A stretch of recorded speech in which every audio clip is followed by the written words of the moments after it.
પાંચ મેઇન વિચારકો, પાંચ main thinkers મોટા મોટા પબ્લિક એડમિનિસ્ટ્રેશનના. એમાં સૌથી પહેલા આને ફાધર ઓફ પબ્લિક એડમિનિસ્ટ્રેશન કહી શકાય છે. નામ છે વુડરો વિલ્સન. લખવું હોય તો લખી લેજો. અમેરિકાના રાષ્ટ્રપતિ હતા ફર્સ્ટ વર્લ્ડ વોર દરમિયાન. 1914 થી 18 જે ફર્સ્ટ વર્લ્ડ વોર ચાલી ત્યારે અમેરિકાના રાષ્ટ્રપતિ હતા અને એની પહેલા પબ્લિક એડમિનિસ્ટ્રેશનમાં એમનું યોગદાન રહેલું હતું. તો એણે કીધું છે is a detailed and systematic application of law. Every particular application law is an act of administration. Okay. બીજું કીધું છે most obvious part of the government. આ મને બહુ ગમ્યું. It is government in action. It is the executive, the most visible side of the government.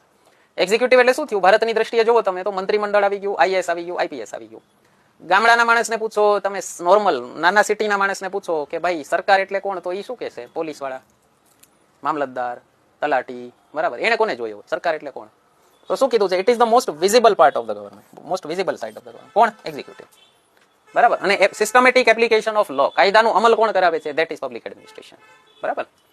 બીજા છે F A નિગ્રો, બહુ મસ્ત આની ડેફિનેશન છે. 5 એને લક્ષણ દીધા છે પબ્લિક એડમિનિસ્ટ્રેશનના. શું કીધું છે? એક તો cooperative group effort in a public setting. જાહેરમાં જે કોઓપરેટિવ ગ્રુપ એફર્ટ આવતા હોય, legislature, executive, judiciary, has important role in formulation of public policy. તમે ક્યારેય પાસ થાવ એક્ઝામ તો તમારો ઇમ્પોર્ટન્ટ રોલ કેમાં હશે? પબ્લિક પોલિસીમાં, બરાબર. સરકારના આંખ કાન કોણ હોય? આઈએએસ, આઈપીએસ, બરાબર. તમે કોને એડવાઇસ કરો? ડાયરેક્ટ મંત્રીઓને, બરાબર. ડાયરેક્ટ ગવર્મેન્ટને કોણ એડવાઇસ કરે? એક્ઝિક્યુટિવ, કારોબારી, બરાબર. Different in significant ways from private administration. Private કરતા અલગ છે. પ્રાઇવેટનો ગોલ શું હોય? પ્રોફિટનો.